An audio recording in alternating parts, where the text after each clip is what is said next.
On est maintenant dans la page Resh He. Halacha Vav. כן? אסור לעבור כנגד המתפלל בתוך 4 אמות.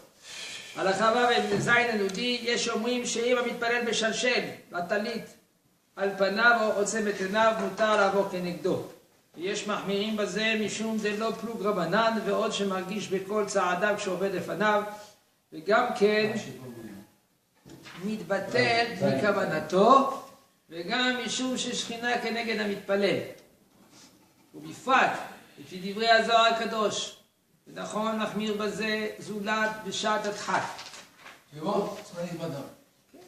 היינו dit le rab.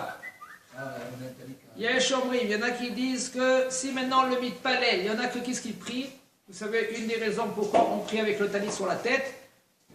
Un, c'est pour l'avoir, la Ema, comme dira papa dans la Gemara, dans cette Brachot, il dit, la Shrina, elle est en Eretz Israël. Et puisque la Shrina, elle est en Israël, tu reçois sur toi le joug divin quand tu mets le talit sur ta tête. Et il faut savoir aussi, Rav Nachman, que lui, quand il était jeune, avant qu'il ait né Rav Nachman, quand elle était enceinte, sa mère, elle est partie chez les Chachamim, elle a demandé Mativo Shin Ubarze. Qu'est-ce qui va sortir cet enfant-là? Ils ont dit Chachamim, il va sortir maintenant de voleur. Qu'est-ce qu'elle a fait sa mère? Dès qu'il est né, elle y a cassé sa tête. Elle a cassé sa tête et quand il a grandi tout le temps, sa tête elle était couverte. Elle a caché. Caché, couvert sa tête. Et il ne voyait pas plus que 4 amotes. Et comme ça, il marchait. Un jour, il est arrivé à un petit Ken, je ne sais pas quel âge il avait, 10, 12, 13 ans. Et tout d'un coup, le foulard, il est tombé. Et il a vu une poche d'argent par terre. Et là, il dit, c'est une pomme qui est tombée, des fruits qui sont tombés. Il est venu, il a ramassé. Et il a dit, maman, ça, est-ce qu'il faut faire à Shabbat Aveda? Alors, ils ont compris que Baruch Hashem, grâce à sa mère, qu'elle a mis le kishsouy roche, il a couvert sa tête, alors le bonhomme, l'enfant, il a eu Yirat Shamayim. Alors, une des raisons qu'on a le kissouille de la tête sur la tête, à plus forte raison, si on met le talit, c'est pour avoir Yirat Shamayim, la crainte du ciel dans la Beth Knesset maintenant. Ça, c'est une chose. Une deuxième chose, c'est pour pas qu'on est perturbé quand on prie. Alors, tu mets le talit, mais là, tu ne vois pas les gens de côté, tu vois les gens rien que de devant, et tu t'es concentré dans la tfila. Une autre raison, non, il nous dit le Rav ici. Un homme comme lui qui met le talit devant ses yeux, alors il ne voit rien du tout. Alors il n'est pas perturbé si maintenant le bonhomme il va passer devant lui. On lui dit le Rav, il y en a qui disent, si tu vois que le mitpalel, lui il est avec le talit, il couvre ses yeux, ou il ferme ses yeux quand il prie. Il y en a qui prient comme les Mkoubalim, il ferme tout le temps ses yeux, d'après la Kabbalah comme ça il faut faire, après la Rizal, il faut fermer les yeux, mettre les mains comme ça, avec les pouces dans ses mains, ou sur le cœur, ou sur le chazé, ça dépend des versions. Et il fait cette fila, sa amida. Maintenant, il y en a qui disent que s'il fait ainsi, tu peux passer devant lui. Pourquoi? Parce qu'il n'est pas perturbé. Et il y en a qui sont, oui, machmirim. Pourquoi? Mishum lo plug rabanan. Parce que les chachamim, ils n'ont pas fait un hilouk. Dans tous les cas, on n'a pas le droit de passer devant le mitpalel. Vérod, je m'arguige de kol tzaradav shover le palav. Maintenant, il nous dit le Rav que le bonhomme, quand lui passe, même quand tu as le talit devant tes yeux, il ne voit rien du tout, il entend tac, tac, tac, les pas de son ami, mais là, sa kavana, elle va être mitbatelet, elle va s'annuler, que dans la tfila, il faut être très concentré, et aussi, comme il dit, on le Rav entre parenthèses, la Mishum, que la Shrina, elle se trouve en face du mitpalel, comme il dit le Zohar HaKadosh. Et c'est pour cela, c'est conseillé d'être mahmir dans cela, même que seulement, si maintenant tu es vraiment obligé d'y aller, tu es obligé de passer, tu es obligé d'y aller aux toilettes. Kohen הרוצה לישא כפיו בכדי ליטול את ידיו קודם נשיאות כפיים צריך לעבור לפני המתפלל, יש להורות לו לישא את כפיו ולא נטילת ידיים ויסמוך על מה שנטל את ידיו בבוקר. Il nous dit le Rav, Il faut savoir que le bonhomme, quand lui il fait la netila, un Kohen, quand lui il fait la netila yadayim le matin, s'il a fait attention à ses mains pendant toute sa tfila, eh ben, il n'est pas chayav minadin de refaire sa netilat yadayim pour faire Issa Kapayim. C'est pour cela ici nous dit le Rav. Un homme que lui qui se trouve dans une situation suivante, que lui il veut passer maintenant pour faire la netilat yadayim, le Kohen, pour monter au Duchan. Et il y a quelqu'un que lui, qui l'empêche maintenant de passer pour faire la netilat yadayim. Est-ce que lui, il doit passer pour faire la netilat yadayim quand même, ou non? Il nous dit le Rav, il peut compter sur la netilat yadayim du matin. Comme ça, il dit le Rav. Déranger quelqu'un pour faire bizarre.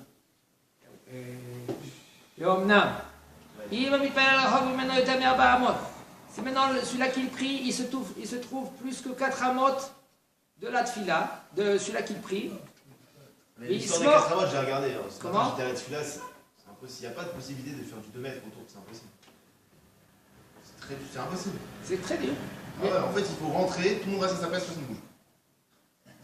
C'est vrai. Alors c'est pour cela, toi, tu devances avant tout le monde, tu prends la première place, devant. Au moins devant toi, il n'y a personne. Ouais, devant moi, il n'y a personne. Non, mais le problème, c'est pas que moi, c'est ceux de derrière que je veux déranger si je parle. Derrière toi, il n'y a personne, tu veux dire. Derrière, c'est d'être le dernier, pas le premier. Non, d'être le premier. Pourquoi? Non, mais t'as pas les chaud. Des conducteurs, je ne Non, pas de ça. D'accord, mais faut pas que toi, tu es perturbé dans ta tfila. Ah, ouais. Au moins toi. Mais si le bonhomme dit... On n'est pas perturbé avant, on a assez avec pour se concentrer, pour... Alors si le bonhomme dit qui pense ainsi, alors ça va. Il faudrait faire des box. C'est avec des box. Ben voilà. Comme on a le droit, non? De quoi? C'est maintenant chacun dans une cabine transparente. Non, c'est un problème. C'est peut-être... C'est pas une mehitza, on a dit hier. C'est pas une mehitza. C'est pas une de mehitza. Mais c'est pas une mehitza quand tu passes à côté. Alors ça sert à rien la vitre. Même si. Yarden veut dire une vitre. Hier le rabbi l'a dit que la vitre, elle ne fait pas une mehitza. Tu ne peux pas passer maintenant devant le mitpalel s'il y a une vitre. Juste en haut, tu vois. Je fais des cabines. ואומנם אם המתפלל רחוק ממנו יותר מ400 יעבור לפני המתפלל ליטול ידיו ובאופן כזה לא יחמיר כדברי הזוהר שלא לעבור כנגד המתפלל כמלוא עיניו. Il nous dit le Rav, et si maintenant le mitpalel, lui il est plus que 4 amot, 1m92, alors il peut compter sur le pshat et pas sur le Zohar Kadosh quand même, et tu passes devant le mitpalel et Kohen il peut faire la netilat yadayim. ובלבד ששמע ידיו ולא נגע במקומות המצריכים נטילה. Et maintenant le Rav ici remonte à qu'est-ce qu'il avait dit en haut. Si maintenant le Kohen lui il a fait déjà la netila le matin, okay, et il y a quelqu'un qui dit mitpalel, il ne peut pas passer devant lui, il faut savoir qu'il peut compter sur la netila qu'il a fait le matin, mais faire attention, monsieur le Kohen, si maintenant tu as touché sous ta kippa, on parle des endroits qui sont cachés, ou sous ta veste, ou dans des endroits qui sont cachés, où tu as touché ton nez dedans et c'est mouillé. Okay. Oui, Ou les oreilles. Il y en a des poskim qui disent que si c'est yavesh, on est mekelim. Dans les oreilles, dans le trou, dans les endroits que. On ne va pas, on ne gratte pas généralement. Tu peux te gratter, ici tu peux te gratter. Non, mais moi j'ai appris que si. J'avais lu que si par exemple, j'ai tout le temps couvert ici. J'ai tout le temps l'habitude de me gratter en dessous, et j'ai toujours cette habitude-là. Est-ce que si je viens me faire ça, j'ai pas un point d'impureté? C'est un matin où j'ai. C'est pas une d'impureté ça. Non, c'est une d'aller faire un tu vois. Voilà, on dire. Mais un bonhomme, il y en a beaucoup qui cette halakha, il passe à côté les gens, ils sont au milieu de son repas. Maran Shulchan Aruch, il dit, le bonhomme qui vient au milieu de son repas et il a touché les endroits qui sont cachés, eh bien il est obligé de refaire la netila mais sans bracha. Il est obligé de refaire la netila sans bracha. C'est quoi le il mange. Et au milieu qu'il mange, il a touché ses cuisses. Ouais. On ne voit pas qu'il a un short. On ne voit pas qu'ils sont tout le temps et il a touché ses cuisses. Maintenant, il est obligé de refaire la netilat yadayim pour manger sans bracha. Pour le netilat 3 et 3? Ouais, 3 et 3. Et après il fait un 2, 3, 2, 3 ou même pas? Non. Non, il fait juste 3 et 3. 1, 2, 3, 1, 2, 3. Pourquoi? Tu as touché au milieu de ton repas, tu vas continuer maintenant à manger du pain. Puisque tu vas continuer à manger du pain, tu es obligé de refaire la netilat yadayim. Ou par exemple, quelqu'un qui est rentré aux toilettes. Il faut qu'il refasse la netilat yadayim. Ok? Pourquoi? Parce que tu es rentré ou tu as touché des endroits que tu es obligé de faire la netilat yadayim avant de manger du pain. Quand je vais aux toilettes entre le repas, je fais les chilettes en rapport de HASA, droite gauche, pas 3 étroits. Si, je fais 3 étroits. Il faut savoir une chose, il y a une très grosse marloquée dans cela. D'après la Kabbalah, d'après le Ben Ishraï, il faut faire 3, 1, 2, 3, 4, 5, 6. Ouais. Ok. Et après, Hachayatsa, ouais. Et après tu refais 1, 2, 3, 1, 2, 3. Et comme tu ne peux pas faire, parce que ça fait déjà la Netila, ouais. Comment tu refais encore une Netila? De toute façon, pour la bracha, il y a un problème, parce que quand tu oublies de ton repas, il n'y a pas besoin de faire de bracha. Je touche un endroit que j'ai besoin pour refaire. Non, ça c'est assourd de faire ça. D'après le Pshat, d'après Ravadia, Yakut Yosef, il dit que c'est assourd de faire ça. C'est assourd de causer une autre Netila. Alors qu'est-ce qu'on fait? C'est conseillé de faire ainsi. Tu te laves 6 fois sous le robinet sans kéli. Je sors des toilettes. Quand tu sors des toilettes, tu te laves les mains sous le robinet sans kéli. Ouais. Et après tu refais la netila avec le kéli comme tu manges du pain. Au milieu, je fais ça. Hein? Et au milieu, tu fais ça. Mais non. Tu peux éviter tout cela. Ouais. Comment tu fais? Tu fais la Netilat Yadayim 1, 2, 3, 4, 5, 6 avec Kelly, c'est bon. Tu peux continuer à manger. Ah non, pas besoin de... Non, il y en a qui font comme ça, il y en a qui font comme ça. Le normal. מי שהוא צריך ללך ליתן שיעור לרבים והרבים ממתינים לו, מותר לו לעבור לפני המתפלל לצורך השיעור, דחשיב בכלל מצווה דרבים שדוחה לאיסור זה, ובפרט אם המתפלל משלשל טליתו על פניו. Il dit, si un homme lui est obligé maintenant, après qu'il a fini cette fila, vite il allait donner un cours, et il y a quelqu'un qui se trouve dans ces 4 amot, et il est obligé de passer, le Rabbi dit, tu peux passer devant le mitpalel, parce que ça s'appelle une mitzvah des rabbim, que ça repousse cette mitzvah-là de ne pas passer devant le mitpalel, et à plus forte raison, si maintenant le mitpalel, lui, il met le talit devant ses yeux. Ouais. Et les yeux mouillés, c'est pareil aussi pour le netilat en... C'est bon. On est maintenant dans le livre de Shabbat, Kitzur Shulchan Aruch, la page Taf Samech Aleph, la halacha Ain Vav. Betza she'eru alea. Non. Excusez-moi. Tu as raison, Shin Ain Dalet. להלכה קכ"ז, יש אומרים שמותר להוסיף בשבת מים חמים מהדוד של שבת לתוך מכשיר עדים חם לצורך החולה שאין בו סכנה. Il y en a qui permettent de rajouter de l'eau chaude qu'elle bout de la bouillarde dans le marchir, dans l'ustensile. Non, marchir edim cham. À vapeur pour quelqu'un qui est malade. L'humidificateur. L'humidificateur avec de l'eau chaude. Oui. À eau chaude. À eau chaude. Pour le cholé qui n'a pas sakana. Et tout cela, on parle quand le supplicateur, yeshlopia, il a une bouche.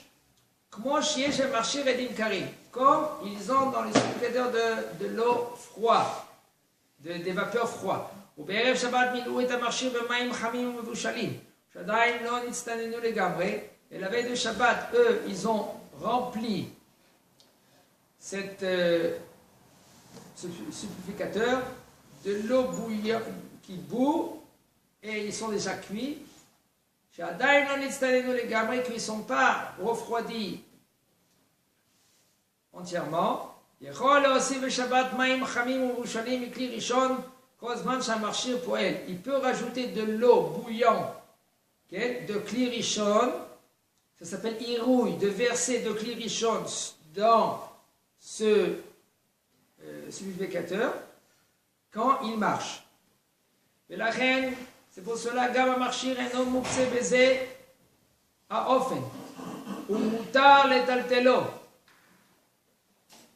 Et aussi ce marchir-là, ce supplicateur, lui, maintenant, il n'est pas mouxé quand il est allumé, même qu'il est allumé, et tu peux le transporter. D'après la halakha, il nous dit le Rav, celui-là que lui, qu'il est Mekel pour le Tzorech HaCholé, il peut compter de faire ainsi. Parce que des fois, il n'y a plus de l'eau, et le Cholé, chez Enbo Sakana, il peut. C'est pas qu'il va s'étouffer, parce que c'est vraiment s'il s'étouffe, ça s'appelle Cholé chez Enbo Sakana. C'est-à-dire que c'est Chayab de faire ainsi. Mais on parle que Cholé chez Enbo Sakana, alors on peut faire ainsi, Shabbat et Yesh Alman Ismoch. מים הנוזלים ממזגן בשבת. יש לדון בזה שמים אסורים משום מוקצה דנולד שלא היה מלכתחילה בעולם, אלא מוקצה. אך ייתכן שגם מים היוצאים מן המזגן דינם כעננים ואין בו דין נולד וכן נראה בדברי האור שמח. ונכון להחמיר בזה, nous dit le Rav, que les eaux qui tombent qui descendent du Mazgan. Du Mazgan, c'est le... Comment on dit Mazgan en français? La clim. Okay, la clim. Et quand l'eau, elle tombe, l'eau, elle n'était pas là. Il se créait Shabbat. Puisque se créait Shabbat, ça s'appelle Nolad. Nolad, c'est Issur Moukse. Et puisque maintenant cette eau-là, c'est Issur Moukse Nolad, on n'a pas le droit de prendre cette eau-là et de l'utiliser ou de le transporter ou même de mettre un keli sous cette eau-là pour recevoir l'eau. Pourquoi? Parce que c'est mouktsé. Il y en a qui disent que c'est pas mouktsé. Pourquoi? Parce que c'est comme des nuages. Les nuages, il faut savoir la pluie, c'est pas mouktsé. Ah ouais? La pluie, c'est pas mouktsé. Tu en prends sur toi. Ah non, oui, parce que c'est mais tu veux récupérer déjà. C'est la Mishnah qu'on étudie maintenant. Non, c'est la ça. Si, c'est pas les bonnes mousses. Non, il est les Khano, tu peux pas. Si tu prends un keli et tu mets sous quelque chose, maintenant, si maintenant tu mets Shabbat, ça c'est à c'est sous. de la pluie qui coule. Il n'y a pas de problème. Et je mets un keli pour récupérer cette eau. Ah non, mais va décaler les Khano, mais Shabbat. Moi, la pluie, c'est pas bouxé. Les Shabbat. Les Shabbat, c'est les nuages. Les nuages, ils sont là. Alors, si c'est pas Moukset, alors peut-être avec les Khano. Si l'eau, elle n'est pas Moukset. Alors, Maya Mazim Mazgan, Yeshadou, maintenant, le Rav nous dit. Est-ce que maintenant, le Rav nous dit, est-ce que c'est permis de récupérer cette eau-là? C'est pour cela, il y en a qui disent que cette eau-là, elle est Moukset parce que c'est Nolad, et il y en a qui disent que cette eau-là, elle n'est pas Moukset parce que c'est comme des nuages. Et le Rav, il nous dit quand même, c'est conseillé d'être mahmir dans cela. C'est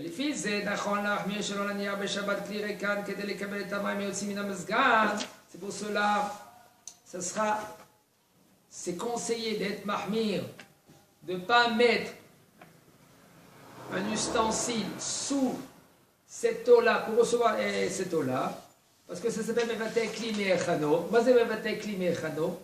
Tu annules cette bouteille-là, ce keli-là. Son utilité.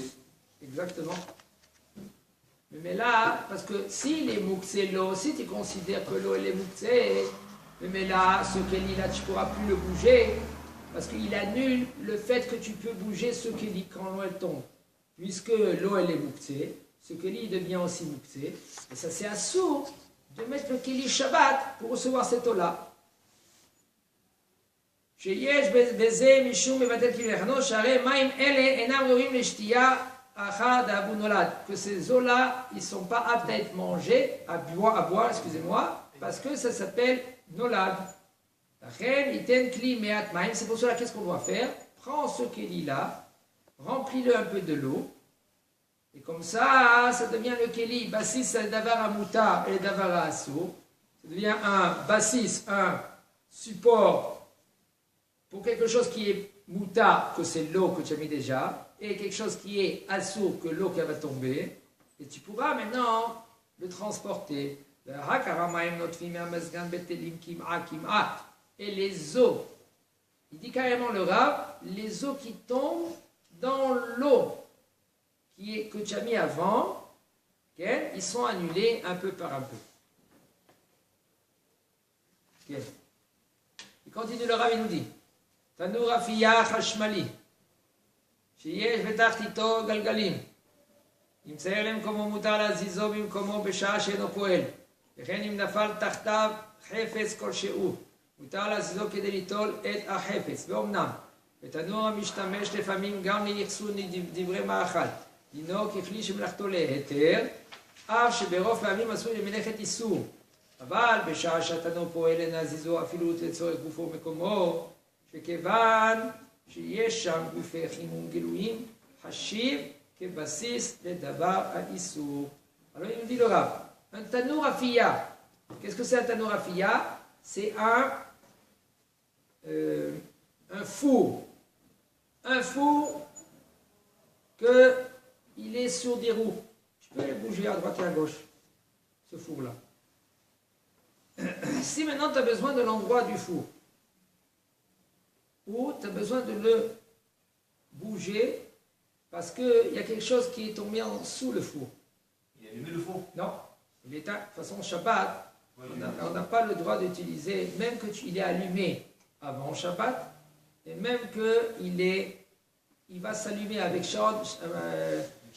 charon électrique, ça c'est, Shabbat c'est pas évident d'utiliser le four.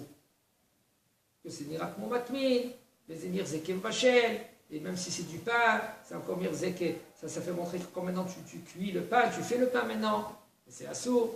Bon, on verra les conditions qu'il y a. Pour l'instant, on parle maintenant du mouktsé. Oui, tant qu'il n'est pas allumé, tu peux le bouger.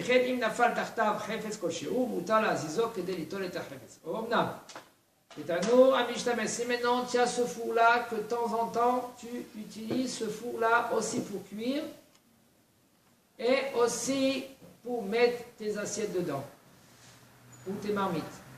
Alors ça s'appelle que une partie de ton temps tu utilises comme un armoire et une partie c'est comme un four. Il nous dit le Rav,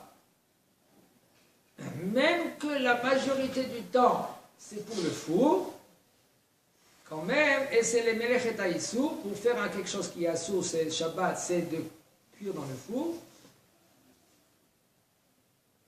alors tu peux le bouger, il n'y a aucun problème, tu peux le bouger. Mais par contre, on parle quand le four il n'est pas allumé. Et Kévan, pourquoi? Parce que là-bas il y a des résistances. Et puisqu'il y a des résistances, et il est allumé là maintenant, alors ça s'appelle Bassis les Davar à Assour, et c'est Assour de le transporter. Chazak Bo.